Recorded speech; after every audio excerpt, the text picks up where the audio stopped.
Educate Texas is a public-private alliance. We're working on adopting the next generation science standards in California. And a huge part of what we do is policy reform in the state. Our goal was to have about 35 academies. We now have 65, but those were exemplars.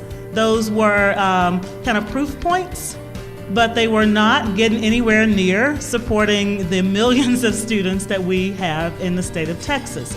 So why would you even invest in models that can be points of light if they are not able to advance the teaching and learning across a state the size of Texas? If we want to sustain this and grow it, we cannot give everyone, $450,000 to get started. A coalition is extremely important. I think the best tool that you can have to impact legislation, to move legislation through the process, is a coalition of supporters. In the public sector, they have to be very careful about investing in something that's risky.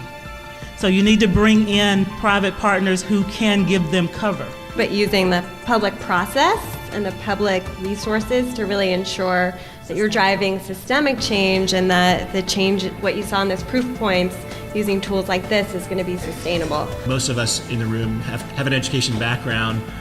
We tend to have a harder time reaching out to those other groups. Our business and industry leaders, our statewide PTA, parent leaders. For example, the New Mexico Science Teachers Association. Create those relationships, work on those relationships, so that when you have an ask, you've got the confidence of that group already, so they know who you are. You're not coming to them with a cold ask. And corporations should not be seen as just pots of money. They should be seen for the full range of resources they can offer, whether that be congressional help and kind of coalition building help. Have a good communications plan. I know that might not be intuitive when you're talking about policy work and getting really wonky with details of research, but having a good communications plan is critically important. Maybe social media campaign, Facebook, Twitter, and then internal calls for action, advocacy days at the legislature, things like that. Talking points for our board members, for our advisory council, for our regional network leaders, tips about how to go and talk with legislators to inform them, to build awareness.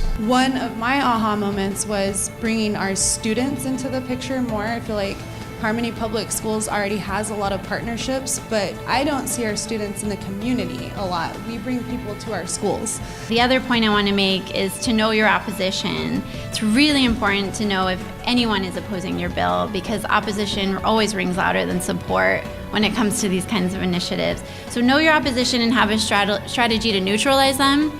And actually, if you can even get them on board, that's even better. So our ultimate goal was to disseminate the best practices, to tease out what is working in those models, and then to move that so that it starts to have a broader impact. But I would say the most important outcome has been something called the STEM blueprint.